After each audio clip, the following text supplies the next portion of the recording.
Hi, it's Ram, and for today I have the EasyVR module up here, Shield, connected to the ZigBee, Arduino, and the ZigBee working. It was actually pretty easy to get that working. We can see the code. This is for the transmitter. All you have to do is, with the generate code using EasyVR Commander, that is the software in Windows or Mac. I'm pretty sure they have for Mac that you can train the commands. Like for example, I said go right, go left, go back, stuff like that. Anyway, for this one, you just put serial print ln, that's just new line, R and L, E, S, stuff like that. And for the receiver end, we have the ZigBee connected to Arduino, and the H-bridge is the red part. And for this purpose, I have them connected to a set of LEDs, and they will show forward, back, left, and right. Let's see the codes real quick. So by default, the EasyVR, if you comment a lot of stuff out, you would still want to leave certain specific ID. It's IDX.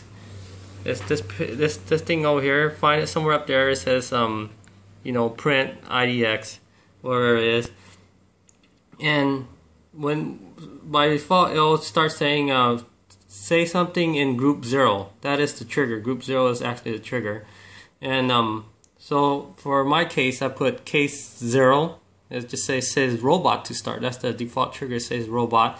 And then it'll go to group 1. I program it. It's simple code to go to group 1, and I put waiting. And for my application is a RC car. Why is on waiting? Every 5 seconds, these either 1 or 0 comes on. But for this case, when you're in group 1, it'll just the 1 keep on coming on 1 every 5 seconds. So for my setting, flying toaster. My setting,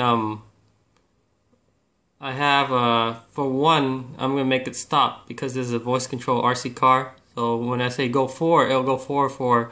You can see her here for 2 seconds, and stop. And it'll go back to 1, stuff like that. And ignore the comment, it doesn't. I already figured it out. Let me see. And just some of the simple codes. Not too bad. Stop this is pretty redundant. It's gonna stop anyway, but I just add it just in case I didn't want to change it. But just remember with the H bridge, I wanted to put, you have e-braking where you can put voltage on both positive and negative on the motor, and the motor will kind of stall. I wouldn't want to move freely. So but you can't do that with H-bridge. Either it's gonna go forward or back. It can't go forward and back at the same time. I tried it. Of course, common sense it wouldn't work. But let's try the demo out real quick. So just bear with me real quick. Had to start this guy. For some reason my Arduino app is really slow for the tools. Start the serial monitor. And I would start the serial monitor for the right side, the receiving end.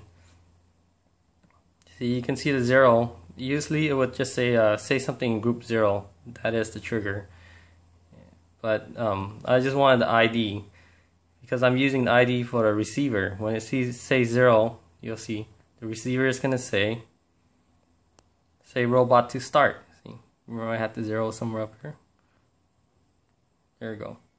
So next time I'm gonna say, this is gonna be kind of hard to record, but I'll put it over here.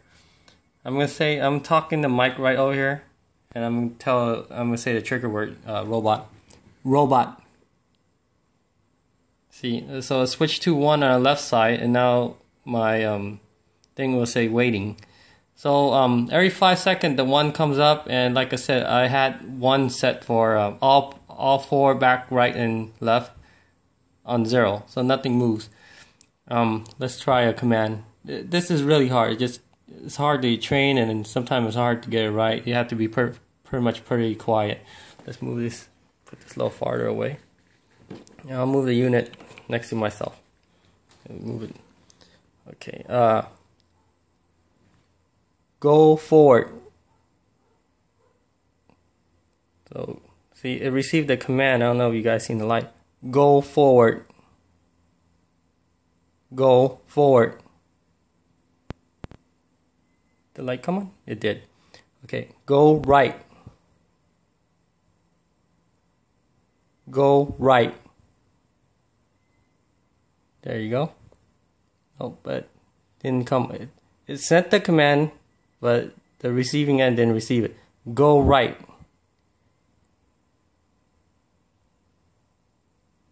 Let's let it wait a little bit.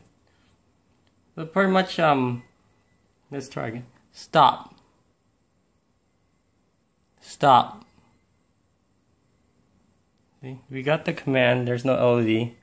One syllable are easiest. At the same time, you know, it depends on your application. Let's try go left. Go left. Go left. There you go. So, like I said, and you know, there's also a problem with timing, because this is every 5 seconds, and if you miss that 5 seconds window, and even within that 5 seconds, it's about 3 seconds to say something. So let's say you say something on the 4th second, it'll totally just skip it, you know. So let's try something one more time. Go right.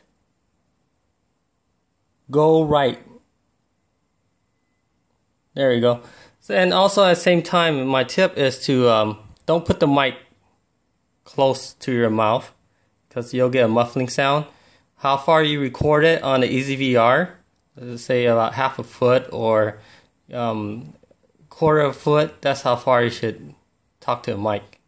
And that's my video for today. Thank you for watching. Bye.